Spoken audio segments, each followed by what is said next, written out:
अच्छा, meditation, chanting, yoga, ये सब कितने हेल्प करते हैं इन सब चीज़ों में? चैंटिंग में बहुत ज़्यादा कुछ नहीं इस पे कह पाऊँगा, लेकिन मेडिटेशन इन योगा का बहुत फ़र्क है। ओके। या सी योगा जब आप करते हैं तो योगा आपकी इनर केमिस्ट्री को बैलेंस करता है। हुँ, आप एक पोज में जाते हैं तो उस पोज में आपका माइंड कंसंट्रेट करता है, हुँ, आपकी फोकस और कंसंट्रेशन बनती है। तो योगा और मेडिटेशन दोनों ही मेंटल हेल्थ में बहुत अच्छा फ़ायदा देते हैं, और मैं कहूँगा क्योर से ज़्यादा प्रिवेंशन में बहुत मदद करते हैं। एक चीज़ मैं यहाँ पे कहना चाहूँगा कि लोग ना वेट करते हैं क्योर क्योर और प्रिवेंशन। आप प्रिवेंशन पे ज़्यादा फोकस कीजिए। हुँ, यानी कि अगर आप जैसे मेडिटेशन करते हैं, योगा करते हैं, एक्टिव लाइफ जीते हैं, अच्छा फूड लेते हैं, अच्छी डाइट लेते हैं, अच्छी स्लीप लेते हैं, ग्रेटिट्यूड जर्नलिंग करते हैं, ब्रीदिंग प्रॉपरली करते हैं, ये सारी चीज़ें क्या करेंगी? प्रिवेंटिव मेजर्स हैं। अगर आप ये चीज़ें करते हैं तो आपके मेंटल हेल्थ इश्यू आने के चांसेस बहुत ज़्यादा कम हैं।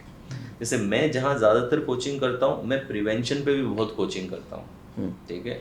कि आप ग्रेटिट्यूड जर्नलिंग कीजिए, आप ब्रीदिंग कीजिए, एक्टिव लाइफ़स्टाइल लीजिए, डाइट अच्छी कीजिए, मेडिटेशन कीजिए।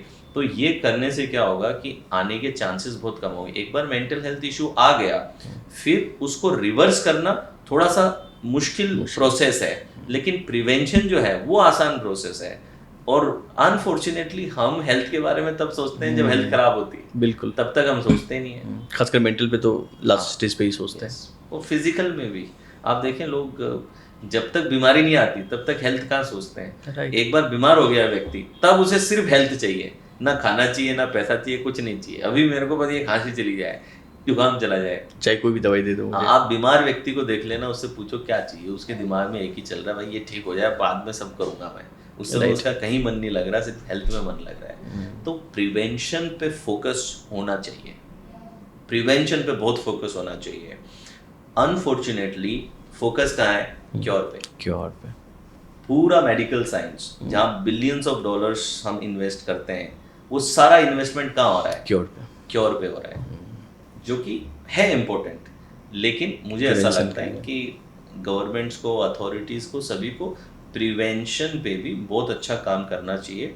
क्योर तो चाहिए ही, क्योंकि आप कितना भी प्रिवेंट करें, कुछ ना कुछ तो इश्यूज होते रहेंगे। तो मेडिकल साइंस का एक बहुत इंपॉर्टेंट रोल है लोगों की आयु बढ़ाने में, लेकिन वो क्योर लेवल पे है, प्रिवेंशन लेवल पे ज़्यादा नहीं है, क्योंकि लोग प्रिवेंशन लेवल पे सीरियस नहीं है। तो जैसे कि आपका आपका तो मुझे लगता है कई लोगों से डेली कुछ ना कुछ लोग मिलते ही होंगे ऐसे जिनका सामने कोई ऐसा एक्सपीरियंस जो शेयर करना चाहें आपकी ये केस में, मतलब मैंने उनको ऐसी अपनी अपने कोर्स दिए और उनको फ़ायदा हुआ, या फिर उन्होंने अच्छा काम कर लिया, बाद में बहुत डिप्रेशन से गुजर रहे थे? हाँ, ऐसे ऐसे बहुत सारे केसेस रहे हैं। तो जैसे मेरे खुद के लाइफ कोचेस, मेरे प्रोग्राम चलते हैं जिसमें मैं लोगों को लाइफ कोच बनाता हूँ, हेल्प करता हूँ। तो ऐसे मेरी कई स्टूडेंट्स रहे हैं मतलब जो कभी बोल नहीं पाते हों और जो अभी। ये जो जो स्टेज फोबिया में थे, आज उस राइट। फोबिया से निकल करके काम ही पब्लिक स्पीकिंग का कर रहे हैं, जैसे मैं खुद कर रहा हूँ। अच्छा। तो मैं एक बहुत स्ट्रॉन्ग स्टेज फोबिक लड़का रहा हूँ, इंट्रोवर्ट, डीप इंट्रोवर्ट लड़का रहा हूँ, और आज स्टेज पे ही जीवन चलता है। मुझे कितने हैं, मैं 19 साल की उम्र में पहली बार स्टेज पे चढ़ा था, आज 36 साल का हो गया, 17 साल करीब हो गए हैं स्टेज पे चलते हुए ये उस कैसे फोबिया जर्नी से। कैसे शुरुआत हुई आपकी ये? मैं शुरुआत में स्कूल्स वगैरह में पहले ट्यूशन पढ़ाता था, हम्म। फिर मेमोरी की क्लासेस स्कूल्स वगैरह में लेता था, और फिर बाद में मैं न्यूरो लिंग्विस्टिक प्रोग्रामिंग, सक्सेस, जैसे जैसे बिजनेस बनने लग गया तो फिर बिजनेस पे स्टार्टअप्स को मेंटर करना, फिर ये सब चीज़ें चालू हो गई। तो this is how it started. तो मेरे कई स्टूडेंट ऐसे हैं, कई ऐसे हैं जो डिप्रेशन से बाहर आकर के आज लोगों को हेल्प कर रहे हैं, प्रिवेंशन में हेल्प कर रहे हैं। कई लोग उसमें से बाहर निकल के क्लिनिकल साइकोलॉजिस्ट बने, क्लिनिकल साइकोलॉजिस्ट बन करके आज लोगों को मदद क्लिनिकल कर साइकोलॉजिस्ट रहे बने? हैं। Yes, yes. अच्छा। तो बहुत सारे मतलब स्टूडेंट उन्होंने ऐसे। बाद में पढ़ाई की आपके यहाँ से जाने के बाद? Yes, yes, clinical very good. Psychologist बने और फिर बाद में हेल्प करी, तो वो भी है। Very good. Very good.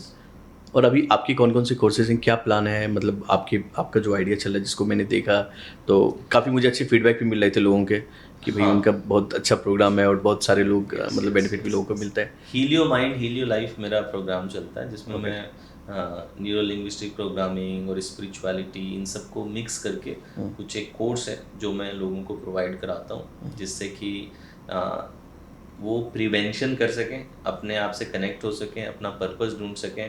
क्योंकि मैंने ये देखा है कि एक पर्पसफुल लाइफ जीना, अगर आप एक पर्पसफुल लाइफ जी रहे हो तो आपके मेंटल हेल्थ इशू आने के बहुत कम चांसेस हैं, अगर आपके लाइफ में एक मीनिंग है और एक पर्पस है। तो जिन भी लोगों को आप देखें जिनको एक पर्पसफुल लाइफ रही है जिनकी, उनको कम प्रोबेबिलिटी होती है मेंटल हेल्थ इशू आने की, और अगर आती भी हैं तो ओवरकम कर पाते हैं बिकॉज उनका जो पर्पस है। तो वो पर्पस कैसे फाइंड आउट करें, अपनी डीप वैल्यू से कैसे कनेक्ट हो। कई बार आपकी जो डीप वैल्यू मतलब आपकी कोर वैल्यूज होती हैं, कोर वैल्यूज, कोर वैल्यूज मतलब कि जो आप डीपली अनकॉन्शियसली आपके लिए इम्पोर्टेंट है। जैसे freedom is a value. Okay, तो फ्रीडम एक वैल्यू है जो कि बहुत कॉमन वैल्यू है सभी ह्यूमंस के अंदर। इसीलिए हम क्यों, जब अंग्रेजों ने हमें गुलाम बनाया तो हम क्यों गुलाम नहीं रहे, क्यों कुछ लोग लड़ने के लिए तैयार थे, क्यों कुछ लोग जान देने के लिए तैयार थे। यानी कि ये फ्रीडम की वैल्यू इतनी बड़ी वैल्यू है कि आपके जीवन से भी इम्पोर्टेंट आप इसको रख सकते हैं। और ये आपके सबकॉन्शियस में चल रहा होता है, भले आप बोले ना बोले। यस। तो जैसे सपोज कि आप नौकरी में गए, वहां आपको फ्रीडम नहीं मिल रही है और आपकी वैल्यू फ्रीडम की है। हर दिन जॉब वाले से पूछो, वो बोलेगा मुझे कुछ अपना बिजनेस करना है। हाँ, तो अब ये व्यक्ति टेंशन में जिएगा, क्यों? क्योंकि अपनी वैल्यू से मिसअलाइंड है ये। तो कई बार मैंने देखा है कि आपकी मेंटल हेल्थ डिटोरिएट इसलिए भी होती है क्योंकि आप एक कंप्लीटली मिसअलाइंड लाइफ जी रहे होते हैं, जहाँ पे आप अपनी डीपर वैल्यूज से अलाइनमेंट में आकर के अपने जीवन को नहीं जीते। इसलिए एक बात कही जाती है कि fulfilment does not come from achievement, it comes from alignment. तो आपके पास में घोड़े, गाड़ियां, बंगले सब हो सकते हैं, फिर भी आप डिप्रेस्ड हो सकते हो अगर आप अलाइंड नहीं हो अपने लाइफ के ट्रू पर्पस से, अगर आप अलाइंड नहीं हो अपनी डीपर कोर वैल्यूज से। वो अलाइनमेंट बहुत ज़रूरी है। फॉर एग्जाम्पल सपोज एक लड़की है, उसका वैल्यू इंडिपेंडेंस का है, ठीक है, इंडिपेंडेंट वो रहना चाहती, अपनी आइडेंटिटी में रहना चाहती, ये उसकी वैल्यू में है। और उसकी शादी एक ऐसे घर में हो गई जहाँ पे पैसा बहुत है लेकिन घर वाले अलाउ नहीं करते लड़की को काम करना, फ्रीडम। तो अब ये इंडिपेंडेंट नहीं हो सकती है। पैसा इसको जब मांगे तब मिल रहा है but she can not be independent. अब ये लड़की खुश नहीं रहेगी, ये अंदर से एम्प्टी महसूस करेगी, अनफुलफिल्ड रहेगी। समाज कहेगा कि इसके नखरे हैं, समाज कहेगा सब कुछ होके भी ऐसा करती है, इसके तो नखरे हैं। लेकिन वो नखरे की बात नहीं है। आपकी जब डीप वैल्यूज फुलफिल नहीं होती हैं तो आपको एम्प्टीनेस महसूस होती है। एंड अनफॉर्चुनेटली ज़्यादातर लोगों को अपनी कोर वैल्यूज पता भी नहीं होती हैं। दे डोंट इवन नो कि मेरी कोर वैल्यूज है क्या। तो लोग क्या, आपको गोल दे देता है, समाज आपको गोल दे देता है, आप उन गोल के पीछे भागने लगते हो, भागने लगते हो।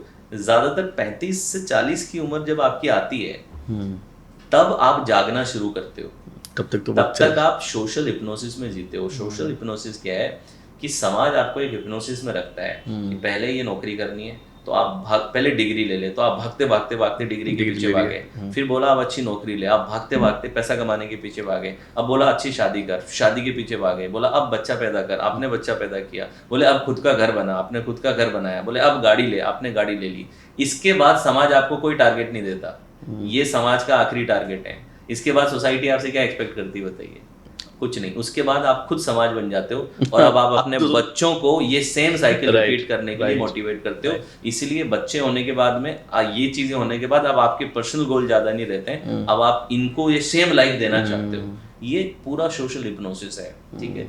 कहीं ना कहीं सिविलाइज जीने के लिए जरूरी भी है, लेकिन समाज को ये लोग कभी नहीं बदलते। समाज में जो बदलाव लाते हैं वो इस हिप्नोसिस की साइकिल से जो बाहर निकलते हैं वो बदलाव लाते हैं। और कहीं ना कहीं 35-40 की उम्र में आते आते ये हिप्नोसिस से आप बाहर आते हो और अब आपके अंदर सवाल उठने चालू होते हैं, मेरी लाइफ का पर्पस क्या है, मीनिंग क्या है, ये जो नौकरी कर रहा हूँ पैसा तो बहुत मिल रहा है इसके अंदर बट मैं खुश नहीं हूँ इसके अंदर, आई एम नॉट हैप्पी, क्या तलाश कर।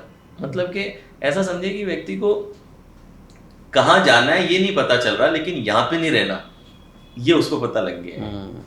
तो अब आप, मेरे कई स्टूडेंट हैं जो कंपनी के सीईओ हैं, वाइस प्रेसिडेंट हैं, और ऐसी सैलरी है कि मतलब साल का कोई 80 लाख करोड़ रुपए ऐसा पैकेज है, ज़मीन बना लिए हैं, घर बना लिए हैं, पैसे हैं, ऐसे एक से एक हैं, लेकिन still they say that I don't find it meaningful ना।